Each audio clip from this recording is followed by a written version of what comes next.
ایک نوجوان صحابی حضرت حنظلہ بن ابو عمر رضی اللہ تعالیٰ عنہ شادی کی پہلی رات اپنی بیوی کے ساتھ حجرہ عروسی میں تھے کہ کسی پکارنے والے نے آقا دو جہان صلی اللہ علیہ وآلہ وسلم کے حکم پر جہاد کے لیے پکارا۔ وہ صحابی اپنے بستر سے اٹھے، دلہن نے کہا کہ آج رات ٹھہر جاؤ، صبح جہاد پر روانہ ہو جانا، مگر وہ صحابی جو صحبائے عشق سے مخمور تھے کہنے لگے، اے میری رفیقہ حیات، مجھے جانے سے کیوں روک رہی ہو؟ اگر جہاز سے صحیح سلامت واپس لوٹ آیا تو زندگی کے دن اکٹھے گزار لیں گے، ورنہ کل قیامت کے دن ملاقات ہوگی۔ اس صحابی رضی اللہ تعالیٰ عنہ کے اندر عقل و عشق کے مابین مکالمہ تو ہوا ہوگا۔ عقل کہتی ہوگی ابھی اتنی جلدی کیا ہے، جنگ تو کل ہوگی، ابھی تو محض اعلان ہی ہوا ہے، شب عروسی میں اپنی دلہن کو مایوس کر کے مت جا۔ مگر عشق کہتا ہوگا دیکھ محبوب کی طرف سے پیغام آیا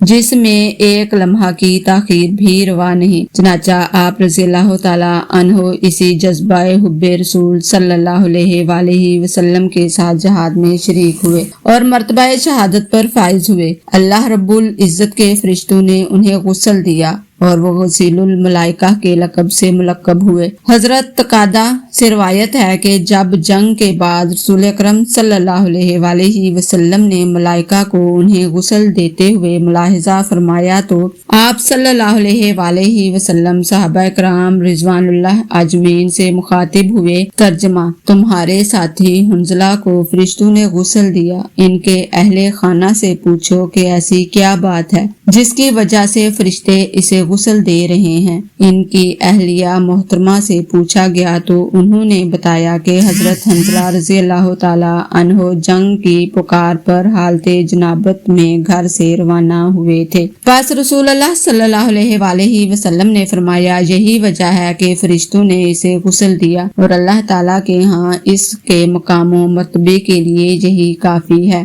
آپ کا نام حضرت حنظلہ رضی اللہ تعالیٰ عنہ تھا۔